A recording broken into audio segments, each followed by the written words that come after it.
Hey everybody, welcome back to Kiss My Cheeks TV. I am here with Charles Warren, Drew with Angel Cake Entertainment, and we are here to discuss our fantasy teams live. I am, I'm gonna go first because I feel like I have the worst fantasy team, and I didn't say it. We're talking about the Challenge 36. As you all know, at the beginning of the season, we drafted a fantasy team, and I'm just gonna jump in there with my team first because I feel like I have the least to brag about, maybe. I have the only two people I have left on the guys' side are CT and Kyle. And Kyle is the only gold skull I currently have. And you know there's what, eight out there? Seven? We take away Natalie's. Maybe seven. Yeah, I think Yeah, I so. think so. I think it's 7. So out of the seven, I have one. None of my ladies have a gold skull. I have Lolo, Teresa, Nani, and Big T left. The only person on that side I have any faith in is Lolo, and we're going to get to her later when we talk about episode 8. So, as you all can see, the title of my team is Kiss My Cheeks Josh, because I'm not a fan of Josh, but he did get his goal tonight, so congratulations to that. Wait, can they see it? I can't see it. It is, I know this, use banners to summarize your talking points display calls to Is that action. up there? It is up there. I Comment don't below know if y'all can see that, or if we can just see that. We need to know, because I don't if know. if you all can see that, it's my fault because I don't know how to take that down.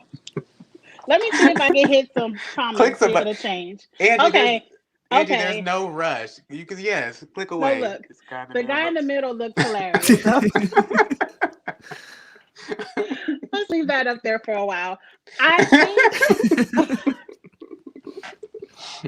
I might be wrong, but I believe Charles has the most gold skulls. So Drew, let's Of go to you next. course, of You brag course. next. I think Drew is coming. I mean, yeah, Drew is coming for you, Charles. So Drew, you brag next.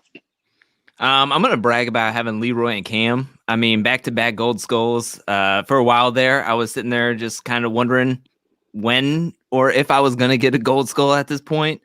Since the last time we talked, I had Ashley leave the game. She came back just to leave again. So I hope that doesn't hurt me in the standings. that I have a player that came back and then left again. Leo and Michi have both left the game. So at this point, I only have 2 guys left, which is Corey and Leroy. I have Corey, who is losing partners left and right, and then I have a good amount of women still left in the game. I still have Cam, Gabby, both Ambers. So at this point, I have a good amount of people, but my guys are dwindling down here. Okay, I'll be honest. I didn't hear you because I was trying to figure out how to take that banner down.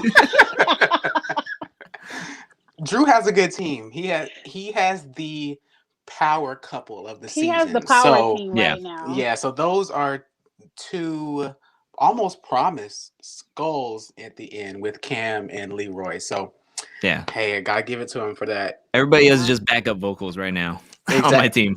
Kelly and Michelle, yes, for sure, for sure. Okay, Charles, who do you have? How many skulls do you have right now? I currently have 4 skulls. I would have 5 if Natalie was still there, but my current skull holders are Fessy, Anissa, Devin, and Josh. My last pick, my last place pick has a gold skull, guys. I'm excited about it. One of those skulls is rotating. Probably 2. I'm probably gonna lose 2 of those skulls, to be honest. But yeah. Well, congratulations to you. As of right now, which isn't much, you're in the lead because we are doing one who wins. So the top guy, the top girl who wins the 500K, that's all that matters in the end. But we're also doing who has the most goals when we get to finale day. So for right now, Charles is in the lead, but I kind of feel like Drew is going to at least have one of the guys or one of the girls. I feel like Cam or Leroy is going to win this season, but that's just me. That's debatable, but yes, we'll see. We'll see. We'll see. Well, that's what we're here for. We're here to debate. So that is my first question. Um, as we're standing right now, who do we think is in the lead to take this for the season? Of right now, of what we see. We're talking guy or girl, which just Team, so guys and girls, the top team. Because that's a good question. How is this going to work? This is going to be ran in teams. But what if is one it? person on your team doesn't have a goal? I don't think it's gonna be ran in teams You because don't? there could be one person on the team with a skull. The other person's gonna go home if they don't have a skull. But will they have to repartner up amongst Mm. gold skull holders? What do you think, Drew? I don't know. I think so. Before the season even began, I was thinking like maybe this could be like a free agents type of thing where in free agents, that final, everybody switched partners every stage. I don't know why I said partners like that, but but they switched partners at every stage until the last two stages where it was a solo game. So if there's going to be like I guess 5 gold skulls on each side, they could have 5 stages and everybody just trades partners, and whoever has the best time at the end would win. Right. I think that would be almost the most fair. But then again, if you're ending the season with a good partner, you did something right by you matching up with them right at the end when you needed to. Yeah. I'm thinking it has to be like that as well because this has been an all partner season. So I'm seeing the final. You have to have a partner in this final. Yeah, that's what everyone is thinking. Is that when Millionaire Ashley, got her first win when they switched partners at each stage and she ended up being the girl with the best time? Yes, that was Invasion of the Champions, and she took that one because they kept on switching partners, and she got the best partner at every single At each stage. stage, yeah. Okay, next question. Let me take this down. So, okay, that's an overview of who we think will win. So, on your fantasy team, not anyone else's fantasy team, but your fantasy team, who do you think has the best chance to pull out the victory for you, guy and girl? Drew, Just, yours is easy. yeah, I feel like if we're going by screen time and who has the most pull and the most influence in the house, I mean, right now by episode 8, at the end of episode 8, it has to be Leroy and Cam. They both have their gold skulls. They're both doing well strategically and politically in the game, and they've won a couple of daily challenges now. Leroy's won twice with Casey, and then Cam just won this past week with Kyle. And I just don't know who's going to be coming after them, if they would be getting gunned after in the once every skull is handed out for both guys and the girls. So to me, if we're looking at what we can like put numbers on, which is screen time and influence, then it's got to be Leroy and Cam on my team. What about your team, Charles? These two people don't even have skulls right now.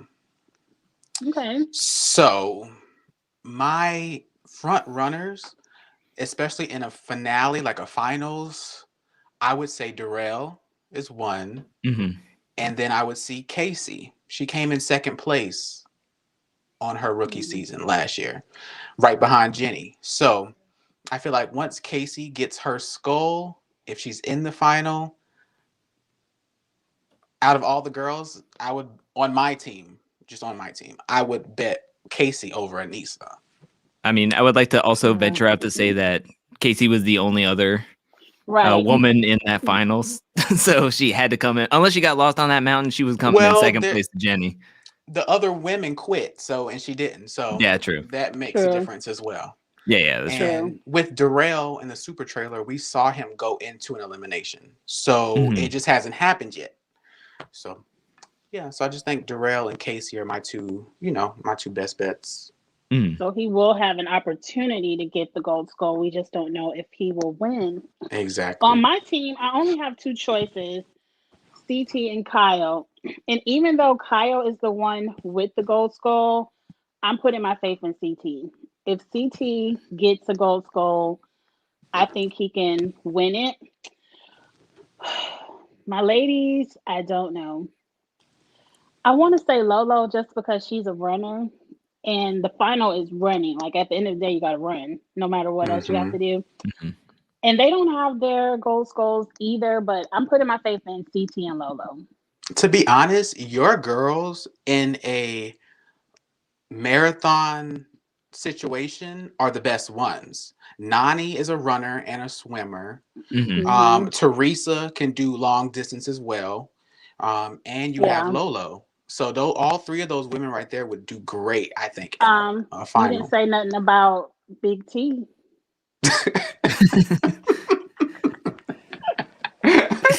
I'm not even gonna shade her like that, but yeah, and those and Charles those brings three up a good women. point about. I know we're gonna get through some of the episodes, but the mini final, all three of them came up really good in that mini final. So I mean, Hmm. Nam and Lolo, they had their struggles, but I mean, even with their struggles and arguing the whole time, they still got sixth place. So I mean, it's got to be a perfect matchup or partnership with Lolo, it seems, because there needs to be something where she sees eye to eye with the person that she's with. And I just don't know. We're not getting enough That of won't her. happen. Yeah, it's That really won't tough. happen. I don't know what's going on with Lolo and her edit. It is, she's given us so much more, especially on Champs and Stars. Like Lolo was a big personality, and it's like I don't know if she doesn't match with just regular challenge players and she needs that celebrity. I don't know, but Lolo isn't giving what I thought she would give Hmm. as a contestant. But Lolo's giving me exactly what I saw her do on Big really? Brother. If you watched her on the Celebrity Big Brother, she fought with people in there. She just doesn't get along with other human beings. Like any situation on any cast, Lolo is going to fight with any partner. It's not Nam. It could literally be any person. She's going to fight with them, especially if they're not winning. She Yeah, will true. only be happy if they are number one. I wanted to ask our historian, the one who remembers all the history of the Drew. show, Drew. Here Ooh. it is. Someone in the comments said, didn't Lolo beat Cam in elimination on Champs versus Stars? I don't remember, but if so, I would be kind of happy about that. The last time I remember Lolo was on Champs versus Pros, and she beat two of the pros. One gave up in the middle of a balls in. The other one, she won in Wrecking Wall, and then she won against Ashley. I remember she won against Ashley. I can't remember her being against Cam, but I definitely, my memory is bad. I wouldn't remember that. Yeah. Okay, so what I think that was all the questions I have for our fantasy team. Of course, we are going to keep our fantasy teams in mind as we discuss the episodes. So let's put on our thinking caps and go back to episode 4. Um, Everyone watching live, please excuse my language, but I'm just going to use the titles that I gave my episodes if you watch my YouTube reviews. So, episode 4, I titled Payback is a Bitch. And the payback in episode 4 was towards Tori for throwing, who was that? Fessy a bone in that hall brawl. Episode 4 is when Mhm. CT and Big T won the daily and set it up for it to be a Tori versus Anissa Crater. The first question I have is what do you all feel about hidden time clock challenges? And do you truly have faith in the outcome when TJ announces someone won by 1 second or 5 seconds or whatever the second may be? Do you want to take this, Charles, first? The So the name of the game is to make great television. at the Yes. end of the day. So, to answer your question, I don't believe production when they say it was only 1 second, 3 seconds in between winners, unless we get to see the clock running. Right. So back to what you said, no, I don't believe that. There's just the answer to the question earlier. I agree. I think in my review, I said MTV can spend all of this money on wrapping helicopters, big monumental skulls for whatever, but you can't spend the money on a time clock to sit next to TJ so we can at least say, okay, they stopped here, they stopped there. So it can just be more fair. Because I Yeah. honestly, in that elimination, I just don't believe CT and Big T won that. But I'm always have a little bit of conspiracy in me. And I think the girl's name is Brooke that Cam lost to. It's Brooke Hogan, Mm-hmm. yeah. But yeah, what was it? Fear Factor. On Fear Factor, they would literally show us the The team's time. clocks as Yeah. it was going, so we could be drawn in. Like, oh my god, they got to beat 12 minutes and 6 seconds. Yes. 12 minutes 6 seconds. I think that would bring a great element to it, but also they would have less control of the Yeah. outcome. So if True. they want this arc to finish out and for Leroy to get his revenge, Leroy needs to get some power. Right. I totally understand that, but it seems like Jay and Teresa really have been the past 4 episodes the team to beat, because every episode when they came in second, it was a time clock challenge that I felt like they should have won. But it's a storyline production wants us to see, so let's roll with it. Okay, what's the next question? I think that kind of answered it in itself, but let's jump to Big T real quick because Mm. people read me on Twitter because I'm not a Big T fan. And I feel like the editors are trying to make a storyline for Big T that is not what it is. Like, I don't see her as this big mastermind.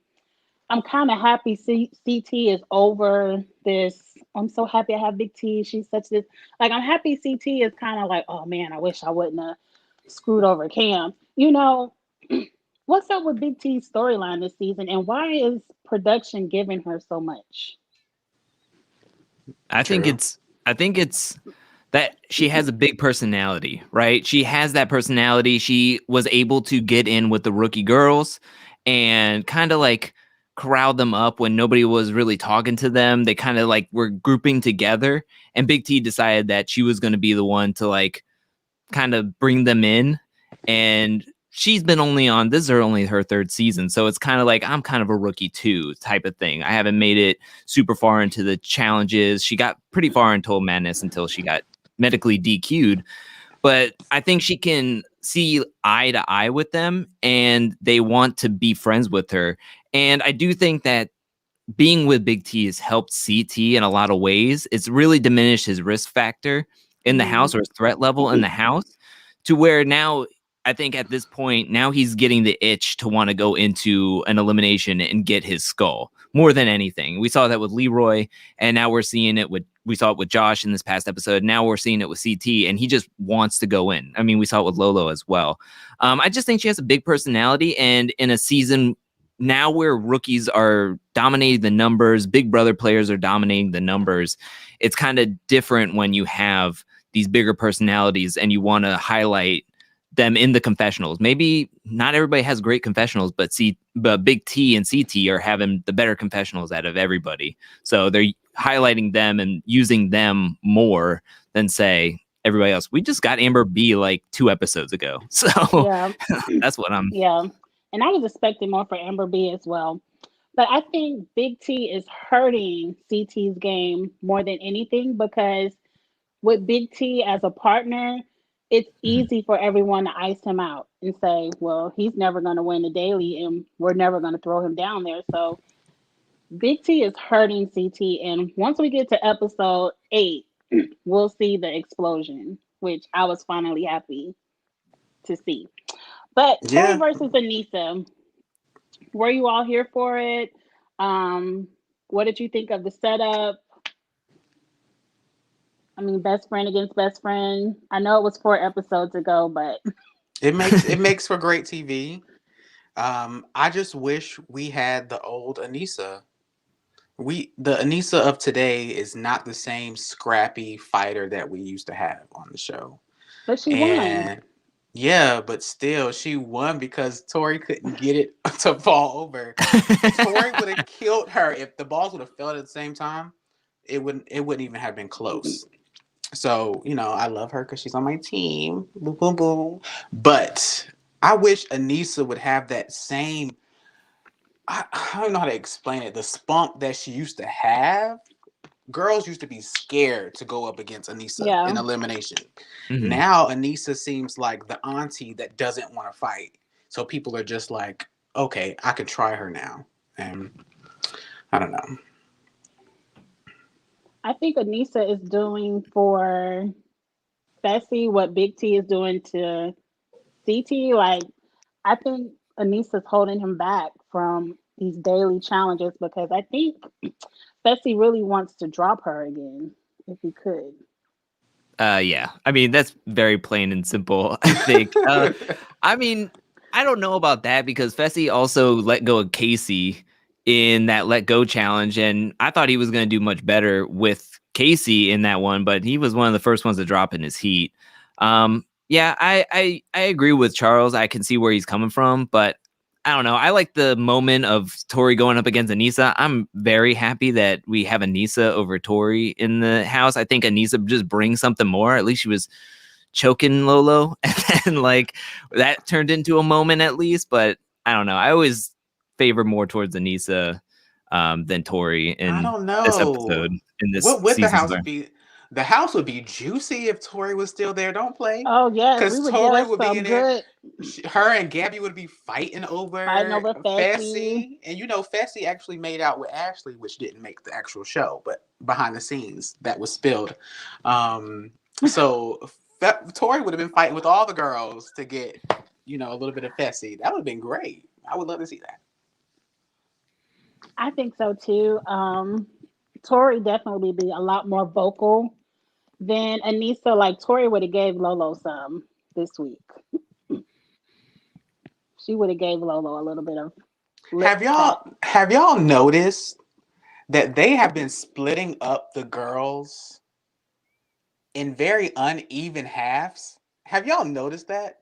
What do We'll you get mean to it with uneven the halves? the mud wrestling. Like the first half Oh, of girls are all the good fighting girls, and then the second half are like the girls below 5'5".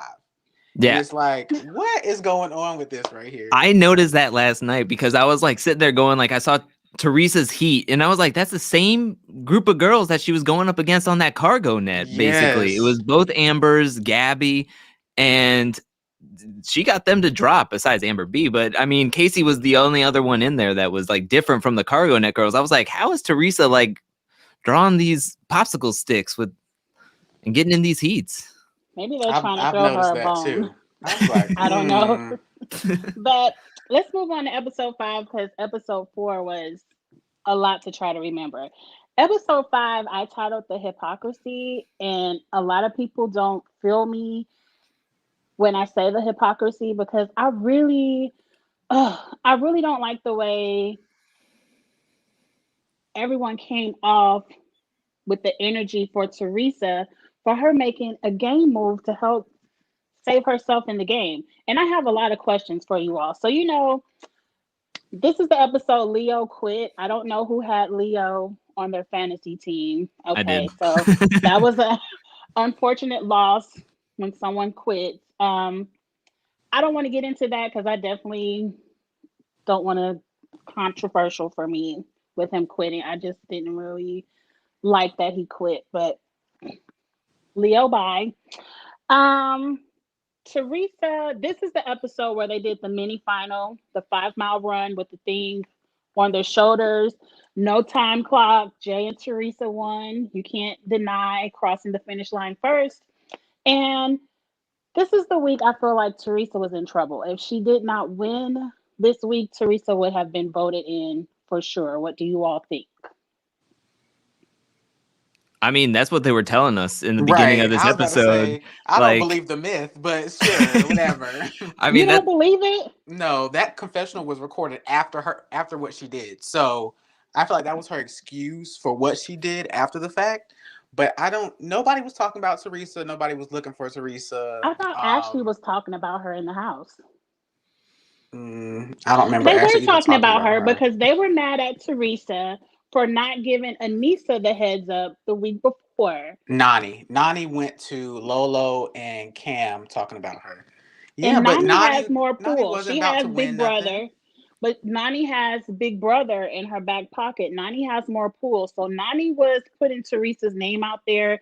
She had Lolo, for whatever reason, go confront Confront Teresa her. because of the Anissa thing. So I really feel like Teresa would have been an easy name to throw out there if she didn't win.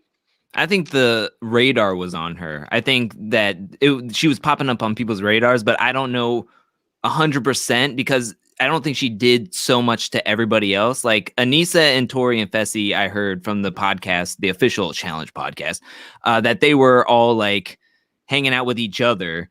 But I don't know if Teresa was actually like doing a whole lot. Like, but that was the narrative that they were pushing on us earlier in the episode, that she has to win or she's going to be thrown in, which is a good possibility. Like you said, they had reason to.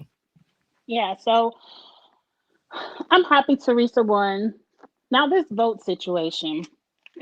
Let's talk about this heads up that Cam and Leroy are so pissed off about. Now, Teresa and Jay win. They convinced the House to vote in Ashley and I forget who Ashley's partner was at the Corey, time. Corey. So they Jay's can. friend. Okay, they're Jay's friend. Like He has a navigation issue in that challenge. He could have won that.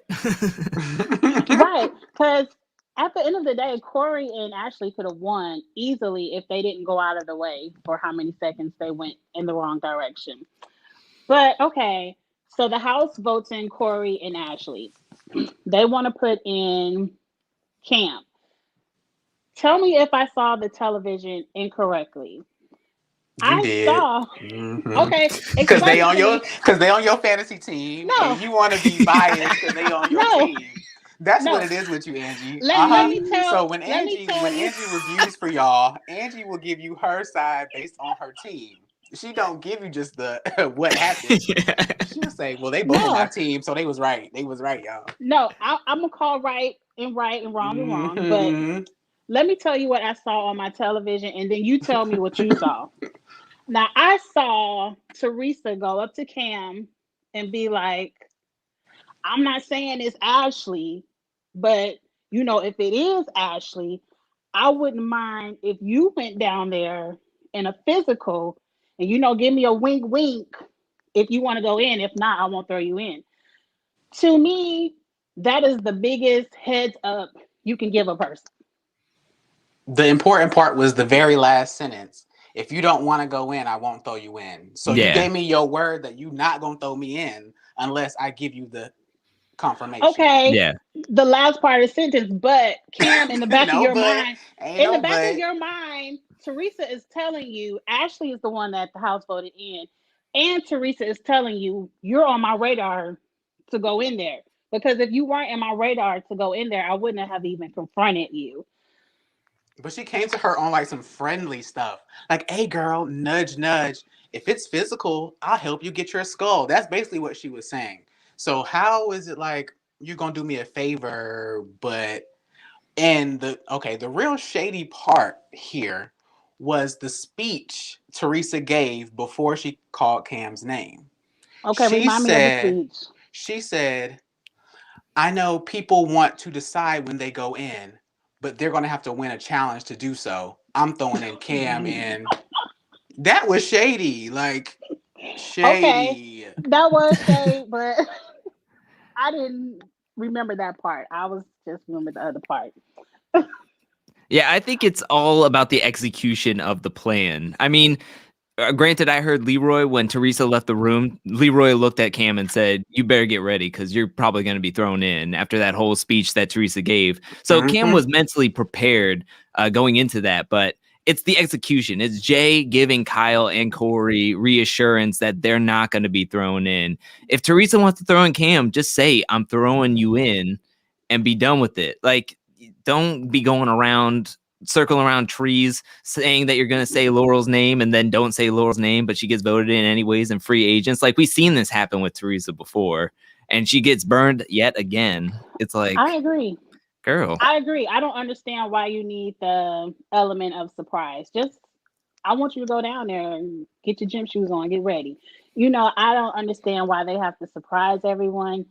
But at the end of the day, Corey and Kyle were safe. Why were they so mad? Well, you never know. That's up to TJ. It could have been a guy's night. And then the whole plan would have made no sense. And also, Corey just lost his partner that he got second place in on a mini final who can do puzzles. So he's pissed that he doesn't have a partner that he can work well with, that he's been partnered up with before and has done many challenges with. The same with Kyle. Kyle loves Cam because has so much influence within the house. If she leaves, Kyle's on an island by himself, just floating around with who knows who's going to be his partner come if Cam accidentally doesn't get that last ring or something. So, but that's another person. Kyle's on your team, right, Angie? Yeah. Kyle will do good in a final. Yeah. He's a workhorse. He will do good on a long distance competition. I think Kyle could win it, especially if he can keep Cam as a partner. I think they are the front running team right now to win a final. Kyle and Cam.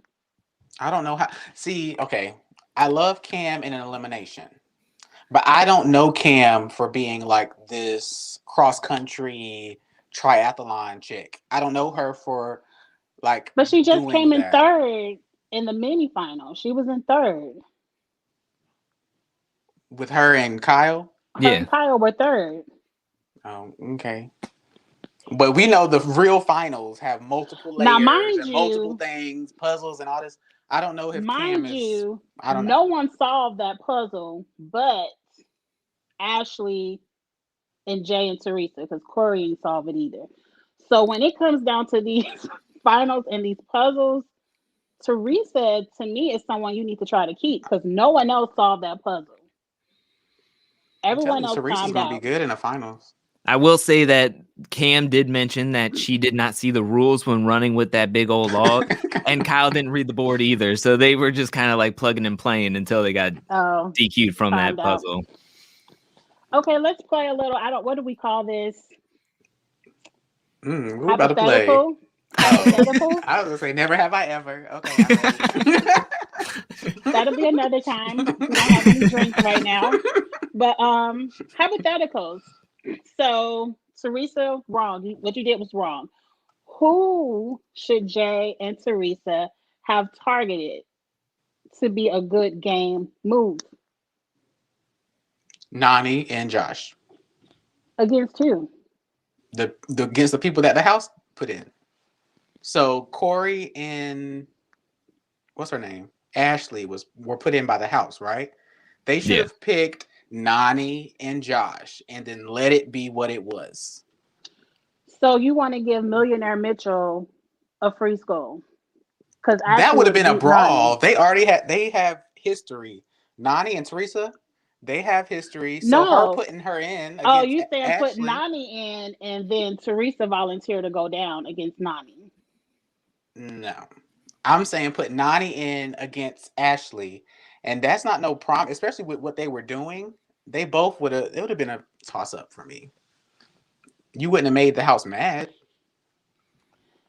You wouldn't have made the house mad, but I feel like... And the main person with her name in their mouth was Nani. You have to remember that. Nani is the one that was going around talking about Teresa.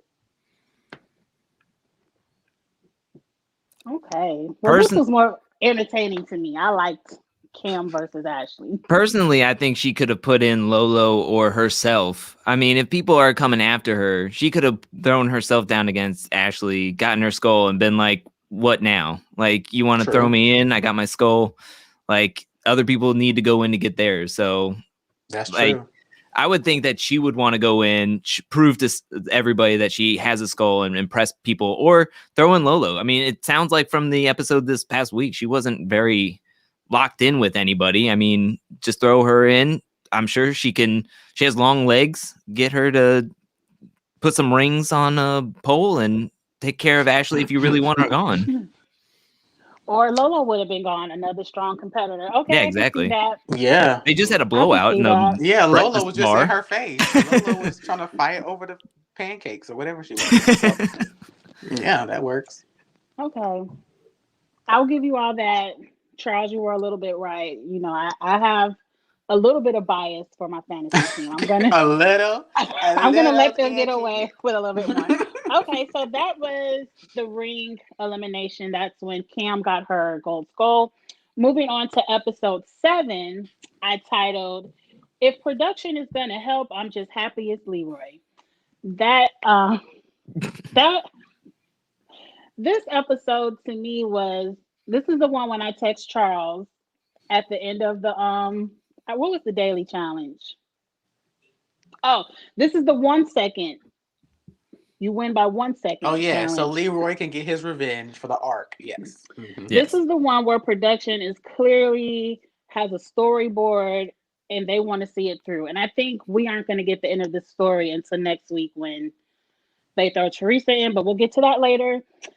So this is the one where I was so excited because this challenge was in the super trailer. They were hanging from helicopters and they were going to push people off and stomp on fingers. And I was just like, I can't wait to see this one because I love a good physical daily challenge.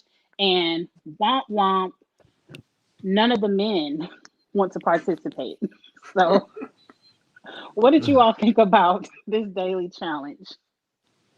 So disappointed. My goodness, especially Heat 2, where they had Fessy and Darrell and Devin, and Yes. they were just like, nah, we're good. We're just going to take this helicopter ride around a little bit, and then we'll just like, and then the falling off on the other Heat, and then Heat 4, where many of the guys just held on for as long as they could, and then they were disqualified. It was one of those good on paper, but the execution was just horrible. And I think it's like reminds me of the drone challenge. They're just trying to think.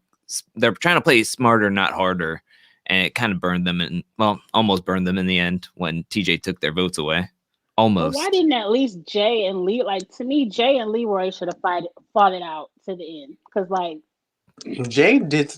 Jay tried. Jay was like a little monkey up there. He's like right, he jumping was on. He crying, but jumped he on Leroy's didn't back, try to bounced push off. him He was off. doing a lot up there. You remind me of like a little brother on Leroy, and Leroy's just like like, you're Like a annoying little me. like a little backpack. Jumped on the back. I felt bad for Michi. I mean, he's the only guy that really tried, and he fell when he tried to go after Josh. I wonder if Michi's vote counted. I don't know. I thought all the guys' votes didn't count. But that's the next thing. About the actual challenge though. I think that regardless how they were moving at first, the helicopter could have made a difference. You know how the helicopter was like it was dunking dipping them? people. It was dunking the women, but it wasn't dunking them. And it was just steadily flowing. And I'm like, well, maybe if you would dunk them, see who falls off and who doesn't, then okay. Let them But hit some of that cold water. They might. I mean, it did dunk when CT was holding on to it, and I think that's what freaked CT out. Like he was just holding on to it, and he's like, "Nope, I'm not moving anymore." And he just stood there, and he just sat there, like, "I'm hanging on." I can't believe they were so scary. But what about Teresa? She convinced half of her bag just to fall off so she could win, but not Amber B. No, Amber B wasn't having it. yeah, because she knew that Darrell was probably going to go in. So let me try to hold on a little bit to fight for my partner. And they were getting dunked over and over again. And dunked hard. Like, because it was about 2 dunks before Amber even fell off. Yeah. And I loved it. I loved her stepping up to Teresa. She's sitting here going like, I like my partner. I like where we're at. I like where we're moving. And I don't want to lose them. I don't want to have the chance to lose him. So she stood up for her own game, even if it meant that she was going to possibly get thrown in at the end of the day with this whole 1 second deal. But I love that she was like, I came here to compete. I'm going to compete. And she got flung off that thing when it dunked the second time. And I guess her grip wasn't strong when it was just one-handed, and she flew off that thing. In just that 1 second. If she just would have hit that water 1 second earlier, Jay and Teresa would be safe. But yeah, but that's the challenge. When you're in these type of situations, like these reality competition shows, you have to make moves with legacy in mind. So when it comes to Amber B, if it would have came out that she threw it and her partner was getting eliminated and she's a rookie, that would stain her for the rest of her career, because it will come off like, oh, so you're setting your partner up, so we can't trust her. Nobody wants her as a partner. Yeah. Don't trust Amber B. So I think she did the right thing by at least saying, oh no, you ain't doing that on my watch, because it's not going to be, I agree. I'm not mad at Amber for not quitting like the rest, but I just don't believe the 1 second. But I'm not going to go back there. And I'm sure the producers also like that she gave a fight, because they probably got that helicopter rental bill and was like, oh my gosh, this one stunk, and we just spent how much money on a cargo net? And they should own a helicopter by now. How many seasons in? They should own at least one. Right, and just keep wrapping it. Put whatever the season name is. What was my next question? Okay, so the men loses their votes. This ends up being the most. It's kind of like when your mom punishes you and says, "I'm going to give you a whooping when we get home," but then she goes to sleep and forgets to whoop you. It was kind of like, you all are going to lose your votes, but it don't matter. Nothing happened. So yeah. I liked when TJ just stood there and just stared at the screen for a half a second, like waiting. I said that too. I was like, that's a little too long to pop up. He's like, he was waiting for it to change. He was like, oh dang, oh, nothing changed. Now I will give it to Leroy. This speech I remembered, and as much as it hurt to lose Jay, I appreciated the speech. Like, you all caused my not fiance, but I guess girlfriend to get her skull. So it's only fair that you all caused for me to get my red skull or whatever color skull. I love the speech from Leroy. I love the moment, especially since this is his last season. Like, I was just happy to see Leroy just have such a great moment. Now, if he would have lost, it would have been like, oh my God. Woo, that would have been a crazy TV moment. Now, okay, another conspiracy moment. And mind you, I'm very happy for Leroy. But do you think, no matter who won, they were really going to do this log challenge that Leroy beasted in the past? Or do you think they said, oh, we want Leroy to get his skull, so log challenge week it is? I think, well, from what I am big on behind the scenes, casting, and all those type production things. So I know usually the house guests, not necessarily for this show, but for other competition shows, they would let production know who I'm going to pick, so the cameras can be steady and ready to zoom in. And I think production knew that Leroy was going to put himself in. Now, for his arc, for his final season, if they did want to better his chances, I do believe, with them knowing beforehand that he was going in, that they wanted to give him the best opportunity. So I do think they picked the one to redo that they thought he would do the best at.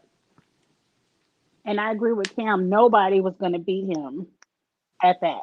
I don't think anybody in the house would beat Leroy at that elimination. Oh, heck no. I mean, I had to keep on rewatching X's 2 because he absolutely destroyed it. And I mean, Jay wasn't too far behind. I feel like out of everybody, Jay gave him a run for his money, and he was still a couple of seconds behind him. But other than that, if Jay was up against anybody, I think Jay would win instead. So It was a great elimination. I I heard that they had to play that elimination in slow motion because in real time it went so fast, and that's why it was so many repeats of the same clip. They said it was under a minute, and both of them were done. I was like, wow. I want to see it. I remember in Invasion of the Champions that Inside Out when Nelson won in like 20 seconds, 25 seconds.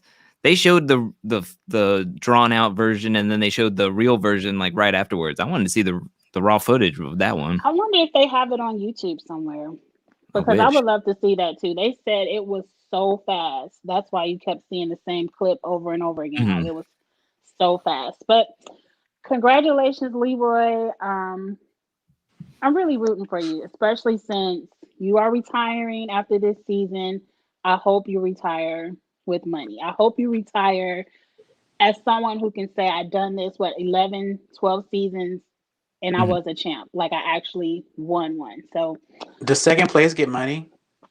I'm No, sure they get I don't think something, so. but they don't get money anymore. They get like per episode, like however many weeks you stay on, you'll get money that way. But I mean, the prize money, I think they got rid of second and third places from here on out. That they just hand out millions and 500K for first and second, kind of like in Total Madness. Jenny and Bananas were the only people that got prize money. Well, with that being said, good luck, Leroy. Right, good luck. I thought I thought maybe they might get a good 50,000. You know, they used to get like 50,000 and 25,000 for second and third. Wow. They get showing up fees and stuff. Like they get per diems and stuff. Now that you say that, Drew, I'm really not mad that it's as cutthroat as it is. If it's only one person getting the prize, oh, it's no friendships. Yeah. We'll be friends after we wrap. It needs to be more cutthroat if only one person gets the prize. But okay, episode 8, I titled Josh finally won something, barely, but congratulations. Um, I want to jump right into this episode because I want to know what's up with Lolo and Nam. Like, I don't understand why they. Is it like I want you and I can't have you, so I don't know how to vent my frustrations, or is it No. two personalities that really just don't mix? Like, I feel like we already spoke about her. She is. Are either one of y'all homeschooled? but she's a competitor. Like, Were why can't y'all she homeschooled? Because I don't want to get offend along? nobody. I'm Either No, were not. you I was homeschooled? I No, was I was not homeschooled. She no. acts like she was a homeschool child. She has issues with communicating with people. She has communication issues. If you But have she's watched an her on Olympian. Big Brother, that don't have nothing. And let's go back to that because I had a tweet. A bobsledder where you have to work with a team. Like, how can you not work with a partner? Who? She's a hurdler. She's a bobsledder too. Yeah, she also bobsleds. Oh, well, I know her for being a hurdler, and she mentioned her being the number one hurdler in the United States. But when she mentioned that she worked on teams and stuff, I was like, when did hurdles become like this team sport? But now that you said bobsledding, I didn't even know she did that. But she I still think doesn't have a medal, does she? I think in track, I don't know about No, I don't bobsledding. think she has any I, medals. I have no idea, but I want to say that I think it's just the difference in the mentality because she's competed all of her life, and then doing hurdles or bobsledding is much different than having to work with somebody one on one on the challenge. I mean, that's your partner, and she is just not. I don't know. She's not communicating properly, and I feel like Nam was a terrible person to get because she's not like compromising with him with his like he's from Germany, he has a thick accent, he's trying to figure out everything. English is a second language, and Hmm. she's just not giving any like help. Like think back to War of the Worlds with Nani and Turbo. I mean, Nani was the sweetest to Turbo to really help propel them to win daily challenges, but not Lolo is just like This is she just needs who it her she way. is. I'm She needs telling it her you. way. And So, it's do you think? not athletes because I come from a family of athletes. No, I She is just kooky. No, I'm not saying it's athlete. I'm just saying that it's that athletic competitiveness in her own like experiences. That's how she views competing. And then in the challenge, she says competing is so much different than what my real life is. And in the challenge, there's no off switch. I mean, you're competing 24/7 while you're in the house. So to me, I think she's so tight. She's holding on. This is Do you Lolo. think she's just not a fit? Like, should she not be asked back, or should Lolo come back when it's an individual game? Like, well, I heard some tea about what's going to happen to Lolo this season, but we might talk about that after this stream. if it's going to affect my gold skull, I don't want to hear it because I'm gonna be pissed. I heard some tea about Lolo, but okay, I do want to hear it. Okay, we'll after the see. stream. After the stream.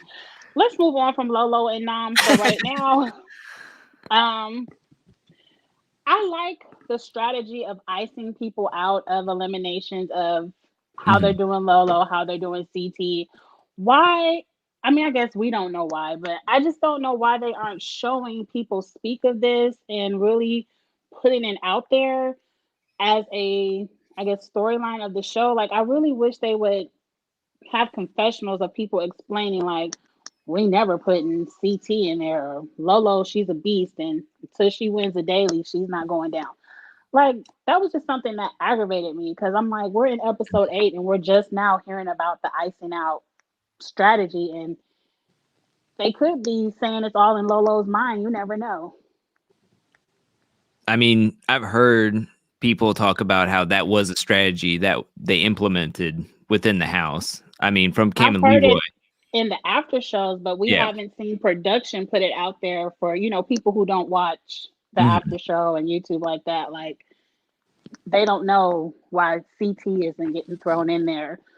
Yeah. He was thrown in there week 1, but never again. I don't know. That's an interesting point because I've been thinking that we now are getting 90-minute episodes, which is way different than the 30 minutes that we were getting in the beginning of the challenge. Now it was an hour. Now it's an hour and a half. And watching back some of those seasons, I feel like they put so much more in that hour than we get in this hour and a half for some reason. Like, we're not getting juicy stuff in the house, the strategies. Yeah. It's just like one very tight-knit storyline that they want to give us. And it's kind of like, that's it. I mean, we don't get too many like one-offs. We don't get any like side really conversations, fun moments. I heard Anissa's birthday, they had all the guys stripping for her, and we didn't even get to see any of that. Like, I don't know. There's just so much. I would like to see that. Yeah, give us some party. Right. Party. I would have loved to see that. We would have seen it on other seasons, but I mean, this season, like, nope, we're not getting any of that. We're getting Kyle and saying Big T confessionals. I think it's overly produced. It's like, we want to see this storyline, so that's all we're going to show you instead of showing us everything and letting us enjoy the challenge, even if it's some people having a conversation and they never have the opportunity for that strategy to come up. At least let me see them having the conversation. Yeah, I agree. And then there was another thing that happened in this episode that was kind of weird because it was just like Amber, both Ambers were like, we're best friends. And then 5 minutes later, Amber M is like, I can't trust Amber B. And it was like, what happened in those 5 minutes that made you think that? Like, I need more. I feel like this episode is really here to set up next week. And let's get into that because, okay, let's talk about the challenge first, then we'll get into the setup. It's the Muddy Waters. I don't know the exact name of the challenge, but it's the big mud pit. All Brawl. They have to find All Brawl. I like that name. All Brawl.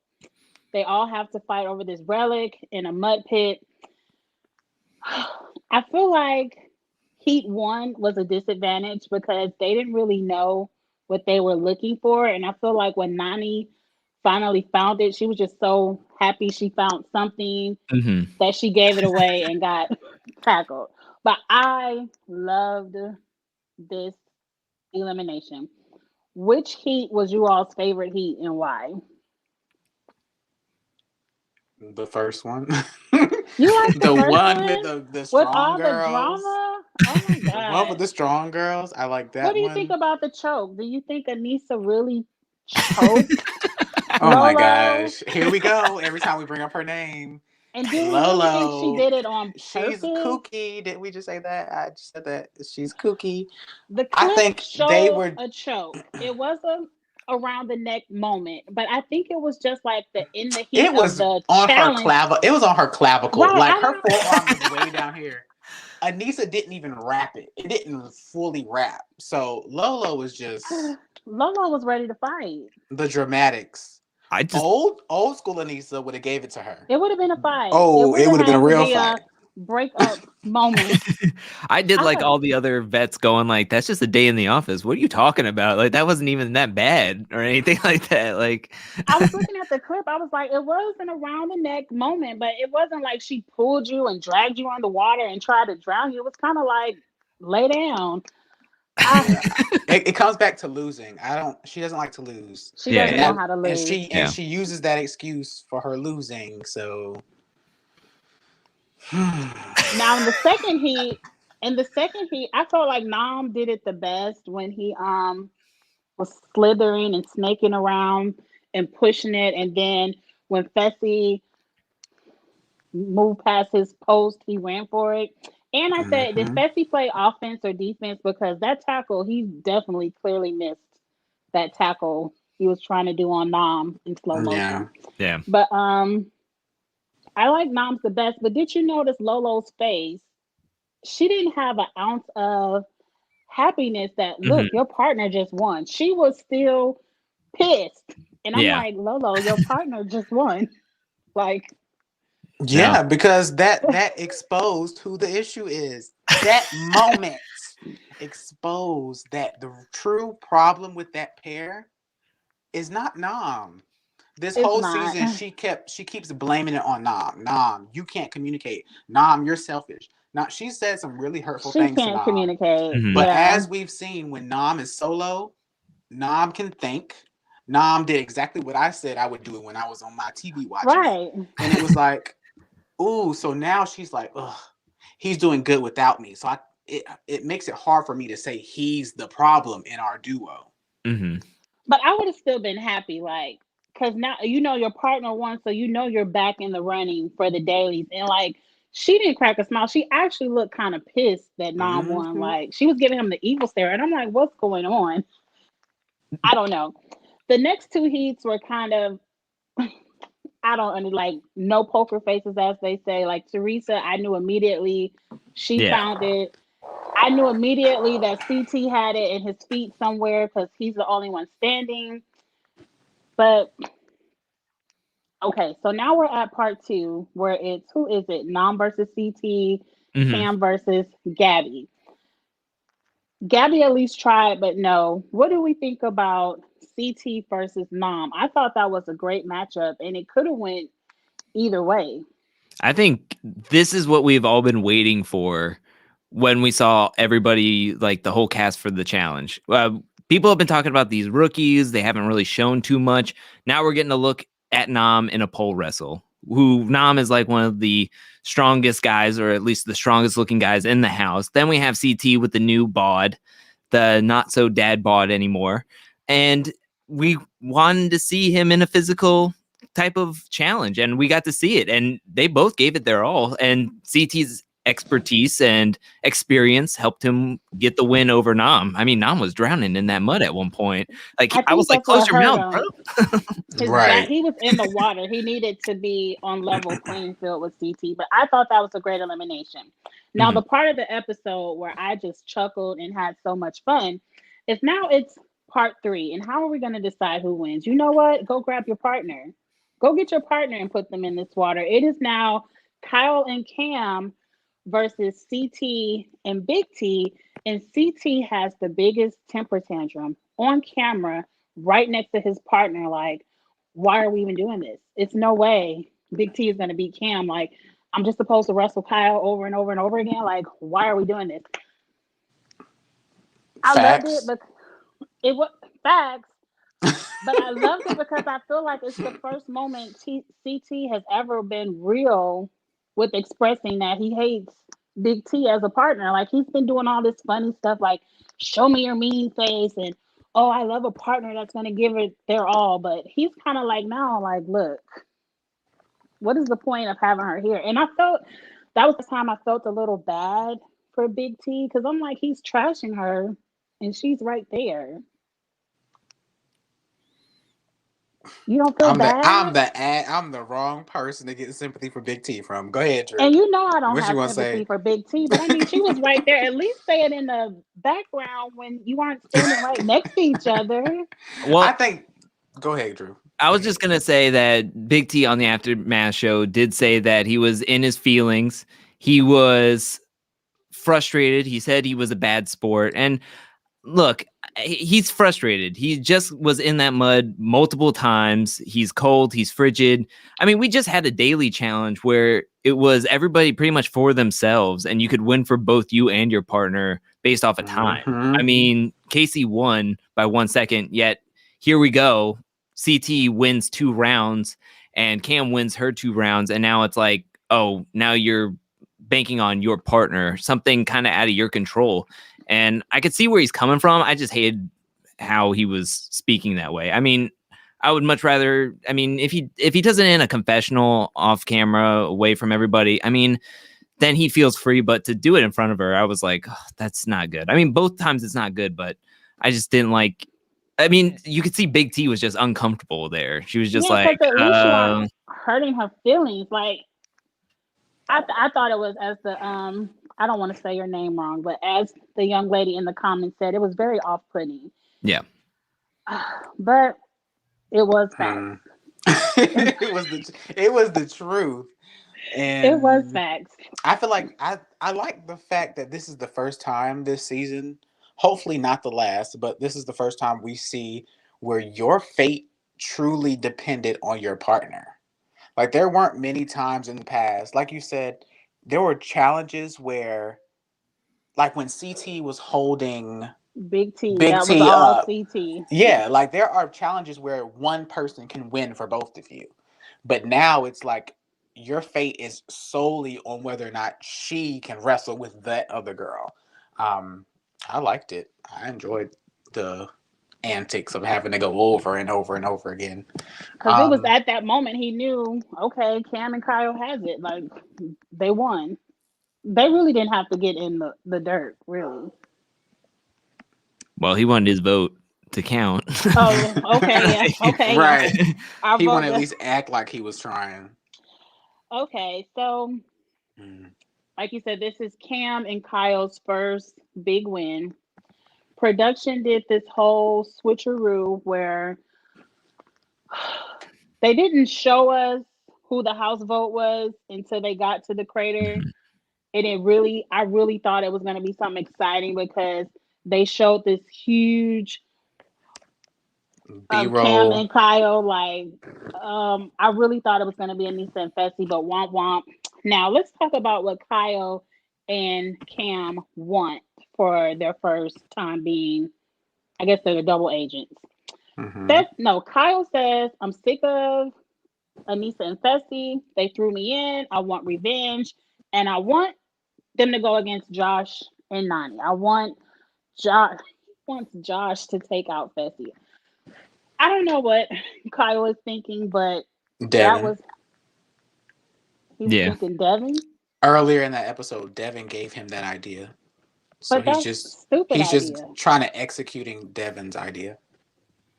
But where did he think Josh would do anything to beat Fessy? I mean, they just said you put them together. They're friends. They're in the same alliance. They'll take each other out, but you're hoping that Josh lucks into a win. Basically, is what he said. He said you hope that Josh can luck into a win, and then you just take his gold skull later on. Which I'm like, if he beats Fessy, then why would you want to go up against him again? Like, sure, because it's like you have the biggest. The house still sees Fessy as like the biggest male threat.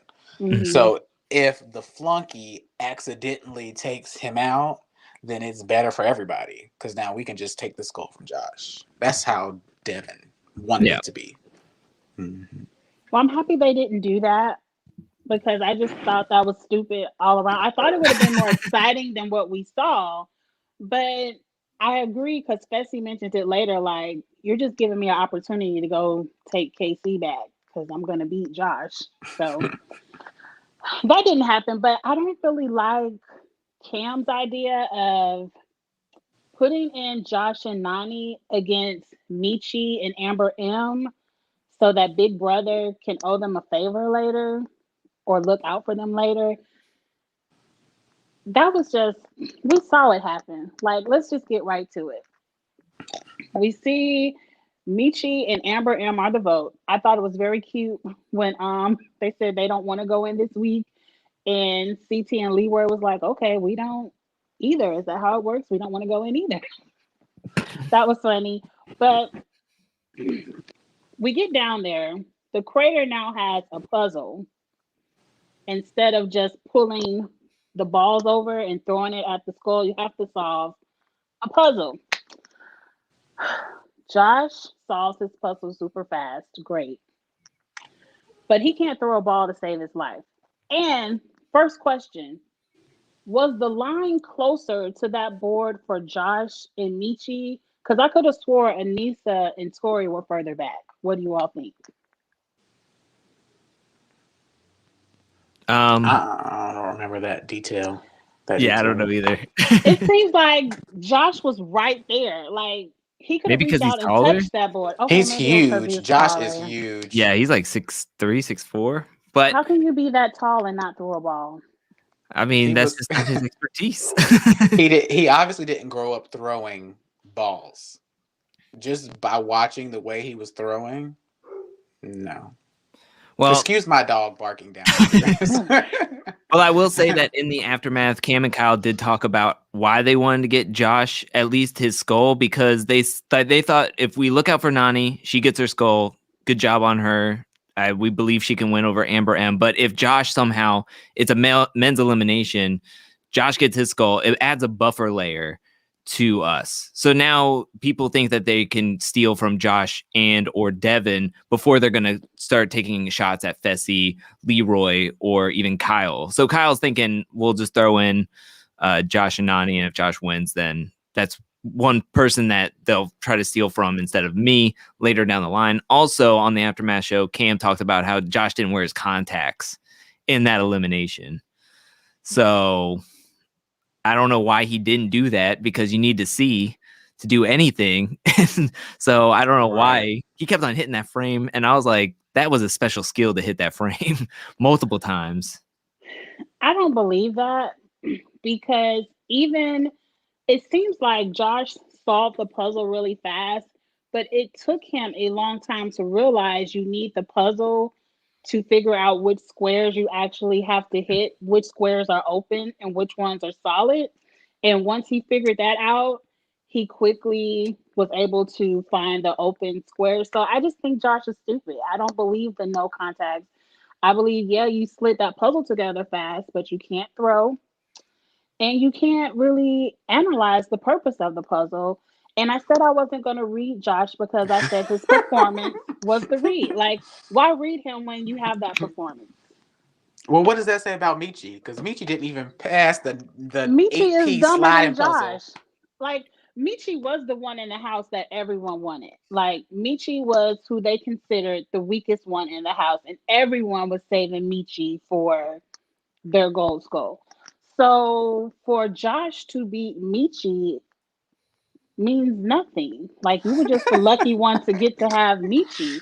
Like, Josh needs to come back. Okay, Should Josh is Michi get gonna. casted again? Should Michi come Why back? not? I mean, if Michi comes back, they need to show us some of these love affairs that they have not shown all season. Because it's been True. all over Twitter that he was love Making affair out all over the house. with Amber M on the super trailer. Yeah. We didn't even get to see, like, if you aren't gonna give us what Michi is there for, which is to rile the girls up and have these triangles. That's what Michi is there for. He's like a sex symbol, or is he? But I don't know. It's each their own. But give us something. Like, this whole season of the challenge, they haven't given us what the challenge is known for in the past. We're used to seeing people hook up with multiple people and see the fallouts of the hookups, get drunk, argue over stupid stuff, strategy talks. We're gonna lie in behind people's back. And it seems like now, if you lie or double cross somebody, it's like you're the dirtiest person ever. And I'm like, what are you guys talking about? This is what the challenge is known for. Just the same way you all choke people in the mud pit, you all lie and throw people into eliminations all the Yeah, time. I know what you're talking about because me and Jared had that conversation. Shout out to Jared. The challenge has definitely rebranded itself. Hmm. It's giving us more of a like CrossFit sport, like serious athlete feel nowadays. You know, back in the days, this was like real world versus road rules, where it was like Yeah, the raunchy, like reality TV, Jersey Shore feel, you know? But now I think they want to be taken more seriously, and I think they that's why can. it just has a different feel than your typical like Bad Girls Club. Well, Josh brings the Bad Girls Club energy for I don't sure. want to see people fight, and I really don't want to see people, you know, Oh my do god, all he of is going that. in. He wants to come in there. Let him in. But I want to see something. Like, you just can't give us nothing. Like, all these people are hooking up, and we still haven't even seen the Fessy and Gabby kiss yet. Like, when are they going to kiss? Well, so this is the thing. I don't know if you guys seen the articles or anything coming up, but like there has been mentions, and I have CBS All Access, so I can for sure say that this is a fact that if you go on to some of these seasons and some that are on Netflix, they do have scenes cut out from the original show when it first aired, and they take out full episodes of in these seasons. So in the Duel 2, episode 1, when Adam versus CT happens, and CT and Adam got thrown off that season because CT was trying to put a hole in Adam's face, that whole Hmm. episode is gone. So It's now gone. the Duel 2 is now starting on episode 2, Yeah, it's a and rebrand. and season 18 episode 4 is gone. I mean, this is what happens when we're starting to bring in shows more players from shows that are universally seen by more of millions of people, like the Survivor can be watched when you're 3 years old to when Hmm. you're 83 years old and above. So they want that to be like, oh, you saw Natalie on War of the Worlds? Well, Winners at War, you can see her on the challenge now, and you can see her compete. And we're going to heavily edit this, like Angie said earlier, that is super heavily edited to where now it's going to be a sport and a CrossFit. I mean, I just had a video I put up a couple of days ago about the best drunk moments. And 6 a.m., I got a nice email saying, no, thank you. Like, not even like the challenge just was like, no, this is not going to happen. Like, you have to take this whole thing Mm, down. that's some So, tea. Ooh. so I'm just throwing that out there. Like, that's what happened. I mean, I spent a couple of days working on it, and I put it up, and then it got a good amount of traction in the first 18 hours, and then all of a sudden, I got a nice email saying, "We're not going to ding you for this, but don't let this happen Hey, again." it must be the So, same manager Beyonce got because that rebrand is real. And if if Beyonce was able to take down every bad picture on Google, the challenge can do the same thing on YouTube. So Well, I'm not mad at that. And I don't mind a rebrand. If we're going to make it more about the competition and less about the foolishness behind the scenes, and you want more mhm, Survivor, more Big Brother, give me more of what Survivor and Big Brother is known for, which is the strategy. Give me more strategy talk. Give me more people huddled up telling me what they're thinking about the game. It's like you're showing us 40 minutes of a competition that took what half the people didn't even try. You're giving us 40 minutes of that, and then you're giving us 20 minutes of a crater that takes 2 seconds. So it's like you're just drawing out so much when it's so much in the game. Have people have more strategy talks, make the game more strategic if that's the direction you want to go in. but that would have to come in casting. I mhm, don't they aren't casting manipulative, like smart people. They've casted like physical athletes, sexy people, mhm, and those, the more physical. I feel like if they want the strategy, which we get 95% physical, 5% maybe strategy talk. And it's more so, oh, I don't like her, then we're gonna vote her. Right. And that's not We real gonna strategy. no, it's But not. if they want to get some like scheming, then we need to put in some people through casting that are schemers, like real schemers. Well, maybe that's why Big Brother and Survivor are going to be the new launching pad of the show. So if they get more Big Brother and Survivor people in there who are known for the strategy of the game, then Ooh, they failed on that because Casey, Josh, where's the strategy? that's why I said more. I Swaggy, didn't say Swaggy those. C. I They didn't picking the say wrong people those. from I Big said Brother for more. strategy. I totally, completely agree. I mean, this is a weird transitional phase, I feel, because like you guys said, bringing in Big Brother and Survivor, but also trying to change up the editing. But they have so many people from the old seasons and the older seasons. I mean, Leroy's from Rivals 1. You have Rivals 3 with Devin. So you have these players that have played the game, and we've seen them in so many different areas. But now they're trying to change like the whole editing and the whole direction of the show. But these are the same players that played back then that are doing the same kind of things. I mean, Corey was the guy who was hooking up with 3 girls. Everybody. Yeah. So I mean, but now he's at least booed up and he has a couple of kids, and now he's actually trying to like focus on the game. But I mean, all of his shenanigans will never be put up. Like, I mean, just putting up that video the other day, I mean, Tony was messy on all of his seasons. We got to see everything. We got to see Ashley getting drunk at the bars and everybody like throwing. I don't even think we would have seen Pastagate really in this realm of the challenge. I mean, I think we would have heard like something like, oh, Tony was medically DQ'd or something, or Corey had to leave or something like that, instead of showing some guy getting dropped on his head. So, I mean, it's a weird thing because older fans or long-term fans are now sitting there going like, we want to see more of what we used to see and what we come to expect from the challenge. But then they're trying to also appease these newcomers of Survivor and Big Brother fans who are coming to see their faves who have never seen the challenge before, and they're thinking this is what it is. So it's kind of this weird middle ground that they're trying to tiptoe in. And I don't know. I think the season's good, but it's not hitting on all levels for everybody. I think they need to weed out some of the vets. Like, this is Leroy's last season. It could probably be CT's last season or two.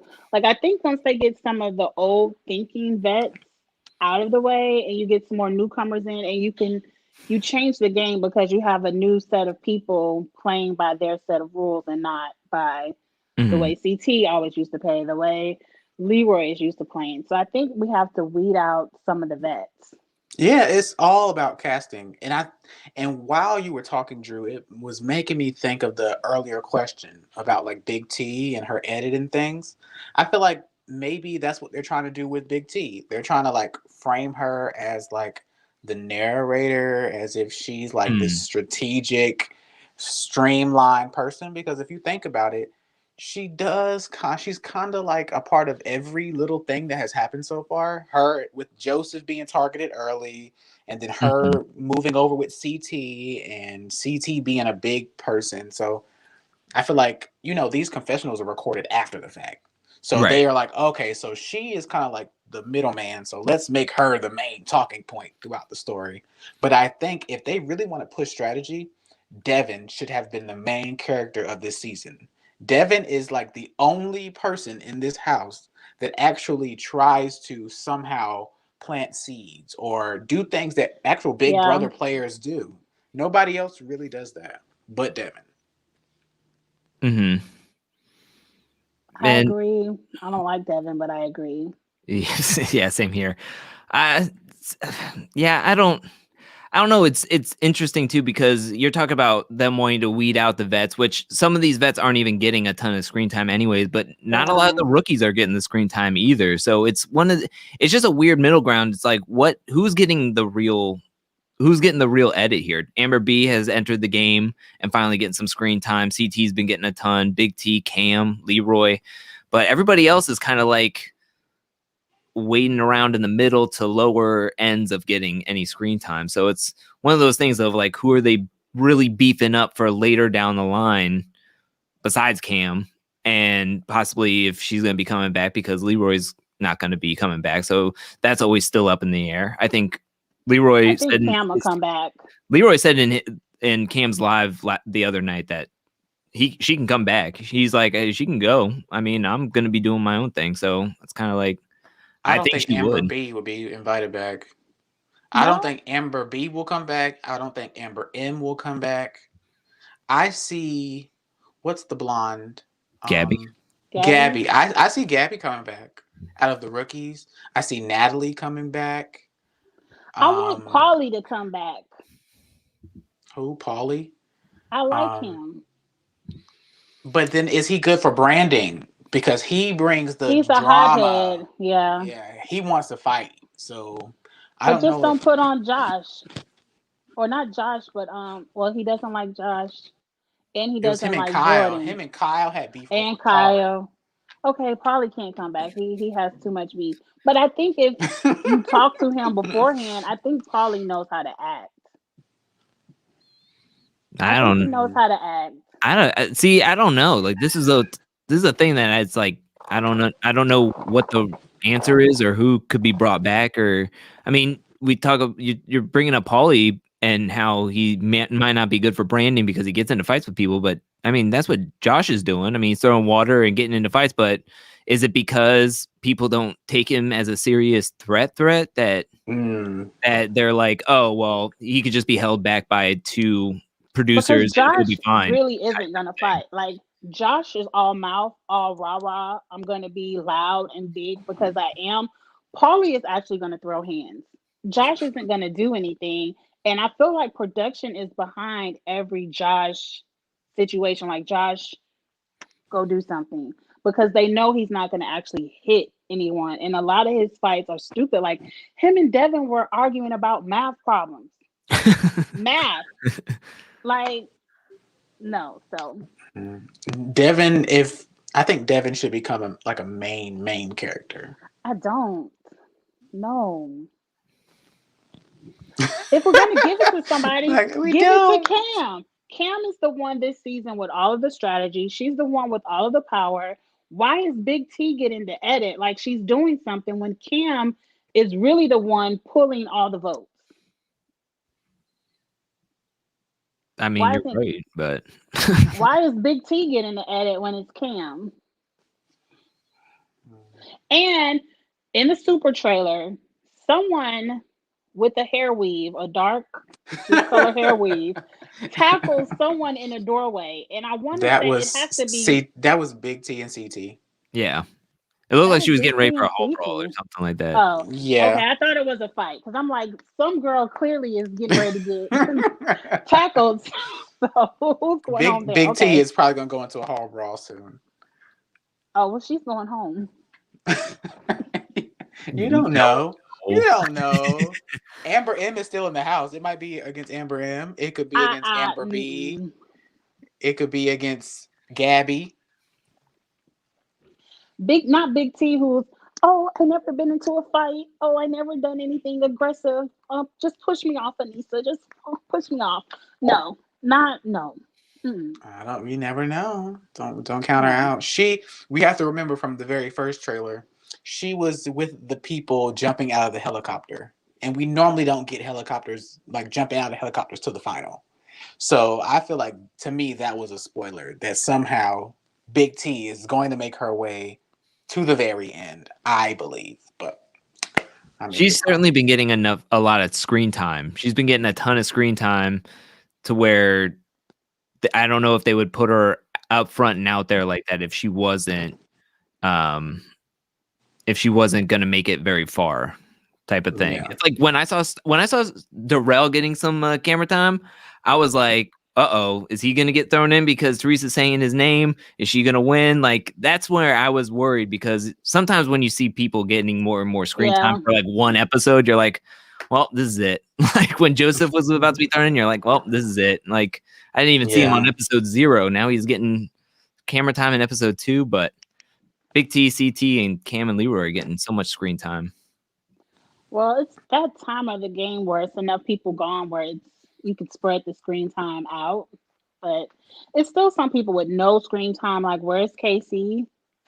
In the background. Right.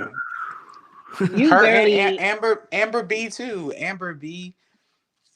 But what did I expect of her? Like, because she was boring on Big I Brother expected a too. lot of from Amber B. I expected a lot. I thought she I was gonna expected that come. she would be good competitively, like in competition, but she didn't. She didn't even bring the Jews in Big Brother, so I don't even know what made them Well, she call didn't her. really have that much of the opportunity to.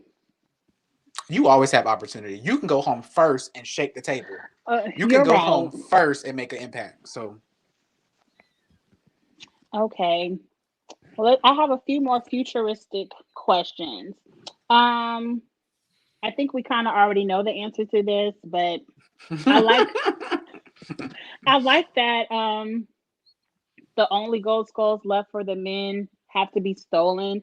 So like I guess there's never going to be an opportunity for CT versus a Darrell because I'm assuming you have to have a gold skull to be in there. Like, because what's the point of doing CT versus Darrell if there's no more gold skulls left to get? So, who do we think, Charles? This was your question. Will have their gold skull stolen first? first, oh, let me look at the poll on Twitter. Go ahead, Drew. Tell me what you think. I'm gonna see what Well, the poll this is said the on Twitter. this is the thing. This is what I don't.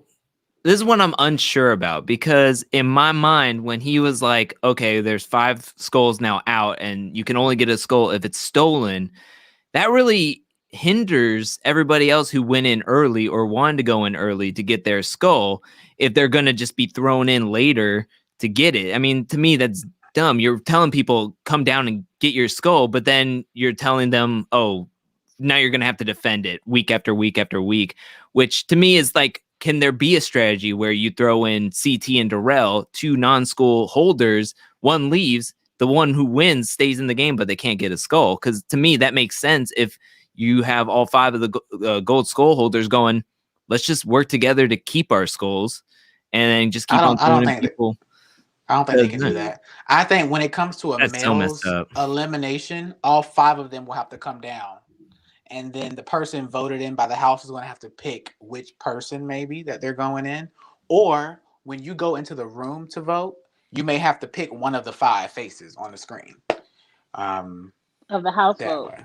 Yeah, it won't be 2 non-skull holders anymore going against each other. It's always going to be one skull holder But then Well, versus. that would give away if it's male or female elimination because the skull holding is lopsided. So if you go into the vote and you see, okay, it's only these 5, then you're going to automatically know, okay, it's a guy's elimination week. Well, we know for sure the next one's a women's, and how many will it be then? it'll Who be has one? Cam, Only Anissa. Anissa. Cam and Anissa. So it's Well, they're still gonna have. 3. To me, I feel like they're gonna have 2 That's women's it. in a row. Yeah, they're gonna have 2 They're women's going to in a have row to. because they're gonna have one, and then they're gonna have everybody on even teams next, and then they're just gonna have another women's elimination, kind of like how they did the guys when Liv and Nicole Hmm. both left, and then Natalie left right after that, No kind of thing. way. It's only 2 women with gold. That don't even make sense. But Because so yeah. many women quit. And then one who had it, Natalie, hers went back. Yeah, So it's Oh, only true. 2. I just think that's so it doesn't help the people that have the gold skulls. Like it just kind of just hinders them from even going in and trying to get it. So what you're telling me is that you want me to come down there, TJ, but why would I do that so early on if I'm just going to I have to go in at some I point think later that'll down the line. change the strategy for next year. Next year, it's going to be, which I always said from the beginning, they should have stuck with rookies. Throw the rookies in there, let the rookies get all these gold skulls, and then you go take the rookies' gold skulls. I always felt like that should have been a strategy from the beginning, but no, Cam was in her feelings. She had to throw out Wes and CT, and it kind of started the momentum of let's get the strong people out. So it's their fault for starting the game that way. I like it. I think it's good. I first of all think the I cast do is too too. big. 30 people is too many people to start the game with. But I yeah. think that's how they're doing it going forward, just to guarantee it'll be some kind of drama when you have a large amount of people. But I do agree the cast is way too big.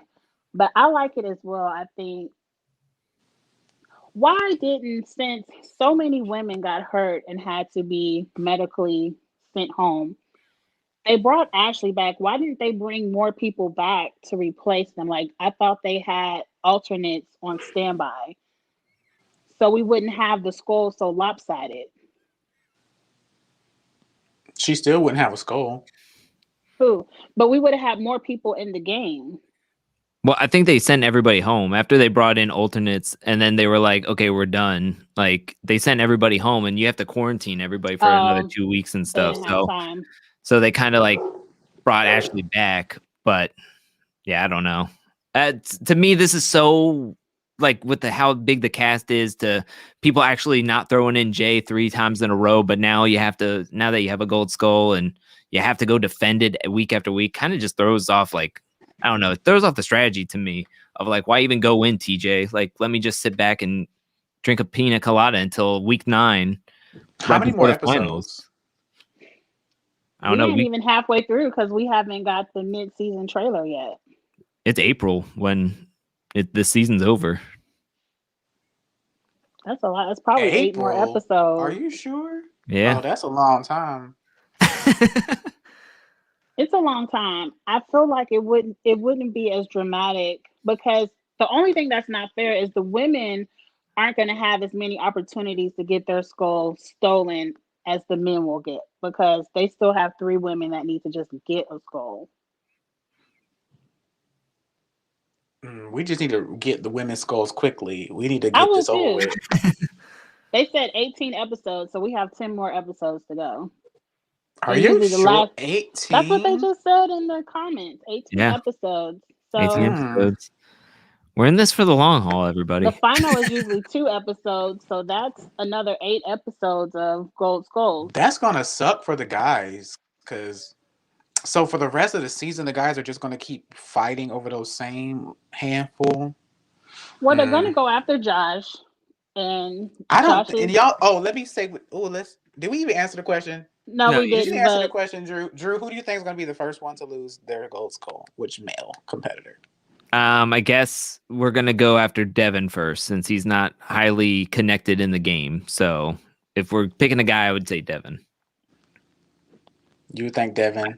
I hope there's a good elimination soon. Right. My poll on Twitter, 79% of people said Josh. I don't know if they just don't like Josh. No one is scared of. Did you see that performance? Who was scared of that? But I agree with Drew. I think the first skull will be either Devin or Kyle even. I don't think it's going to be Josh. Kyle? Yeah, because you remember, we're redoing the competitions we've already done. They're not going to want to go against Josh in a hall brawl. There are guys there that are still smaller than Josh. I ain't scared of Josh in the hall brawl.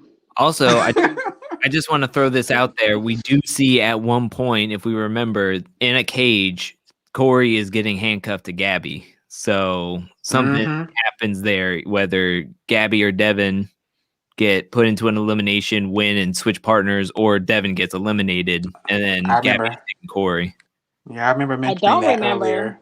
But I will go back and watch that. Now, this isn't really a spoiler because somebody put it out there on YouTube land.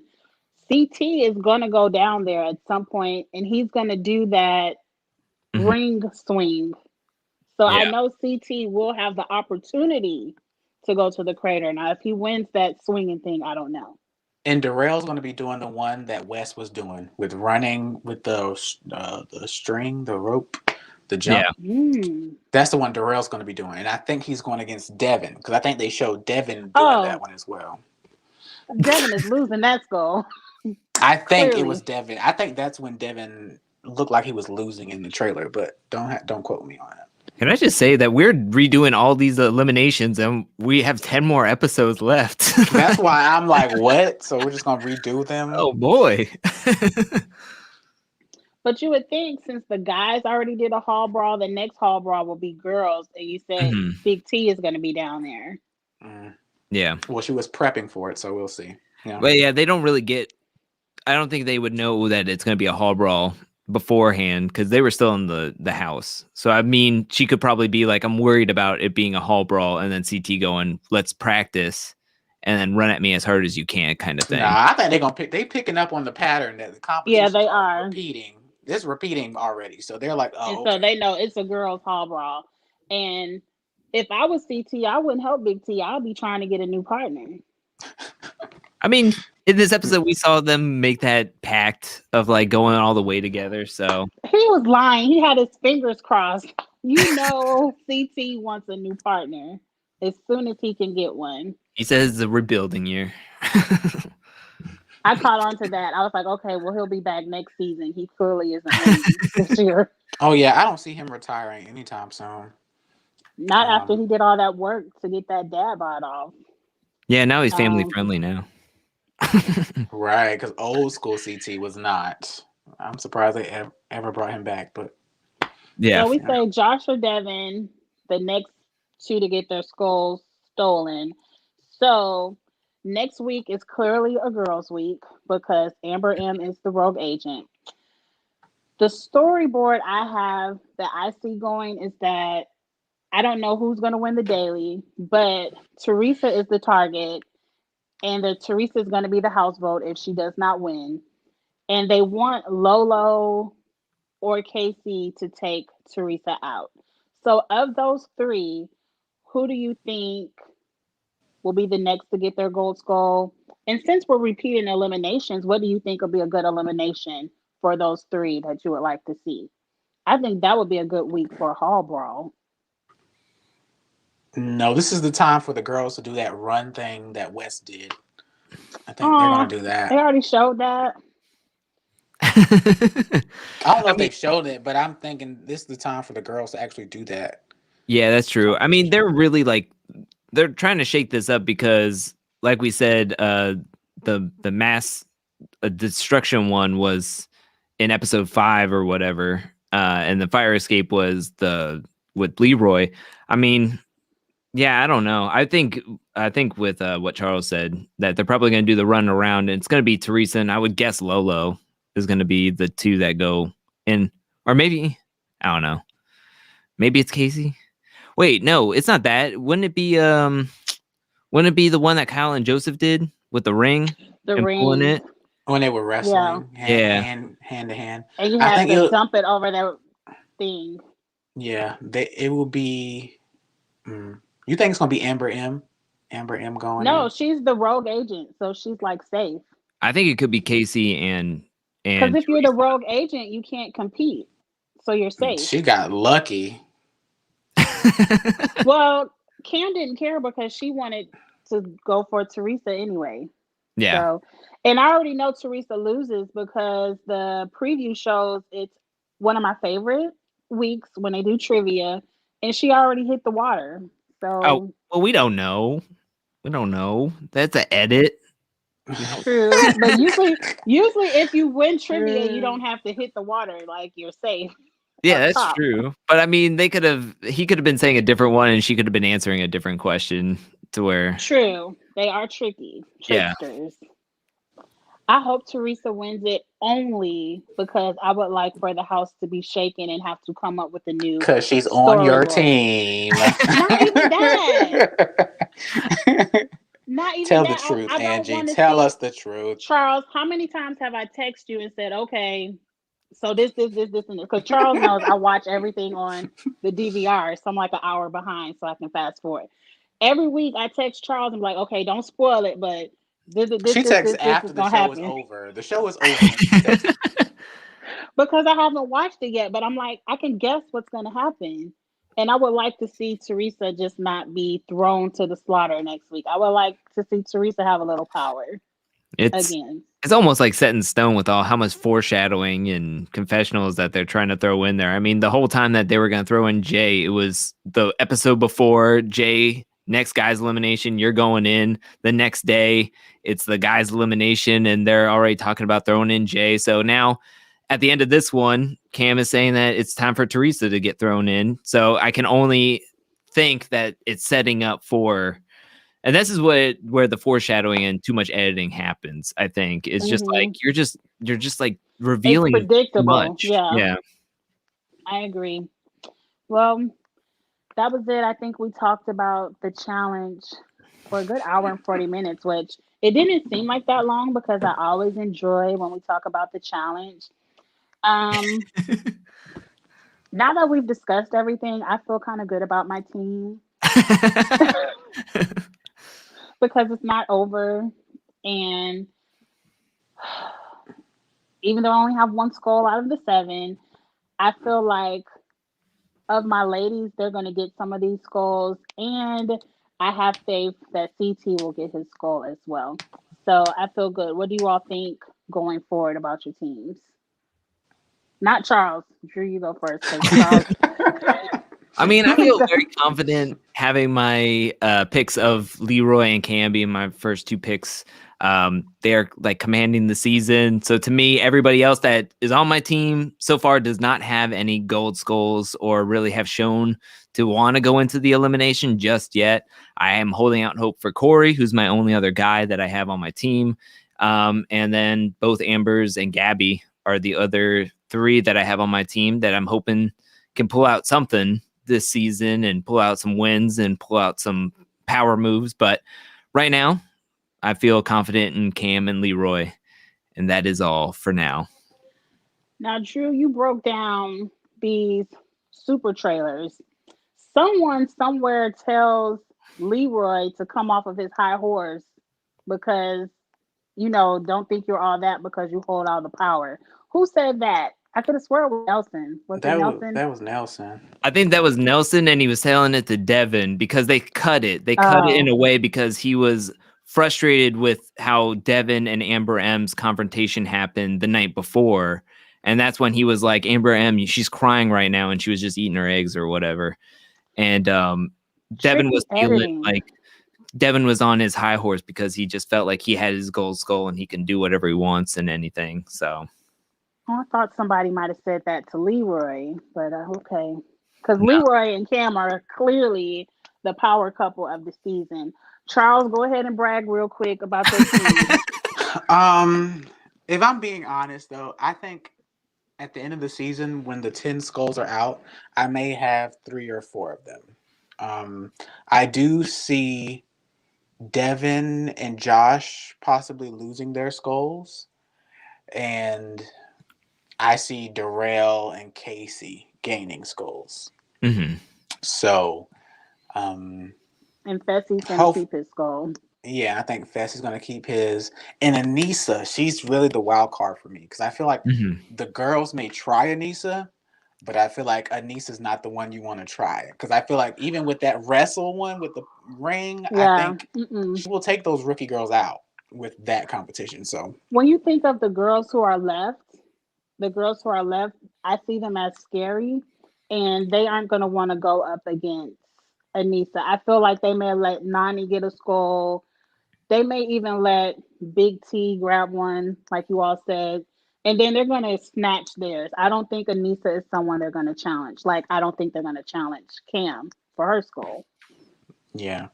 So I think at the end, I'll have Anissa, Fessy, Darrell, and Casey in the finale night. So that's good.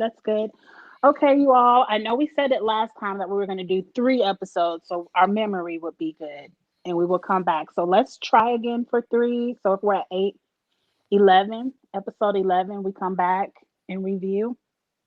Yeah, I'm down. I'm down.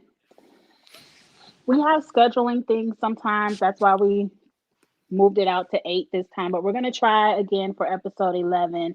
You all know I said every time I appreciate you all for doing the fantasy challenge with me this season. This has been so much fun. The smack talk, the tears from the eliminations, like it's just been a fun way to watch the challenge this season. So I appreciate you all. Do you want to shout out your YouTube and social media platforms? Yep. Well, I am Charles Warren online on YouTube. On Instagram, I am the Charles Warren. On Twitter, I am Charles Warren _ So basically go to any social media, type in Charles Warren, look for my face, and follow me. Hit me up. Let's engage. Drew. I'm on YouTube at Angel Cake Entertainment, where I talk about the challenge and other reality TV shows. And I'm also on Instagram and Twitter at Drew Angelman. Okay, and I am Kiss My Cheeks TV on everything: YouTube, Twitter, Instagram. Kiss My Cheeks Josh is just my fantasy team name. So Kiss My Cheeks TV is everything else. And thank you all for watching. Let's stay on the stream for the tea about Lolo. But I'm about to end it. If you want it, if you want the tea, Okay, I yes. want it. Drew, it's up to you. Okay. Okay. So we will see you all after episode 11. Thank you all so much for tuning in. Bye.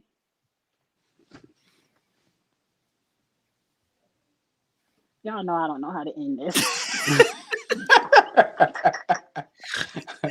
It don't say end live. It does, but it's not working. Okay.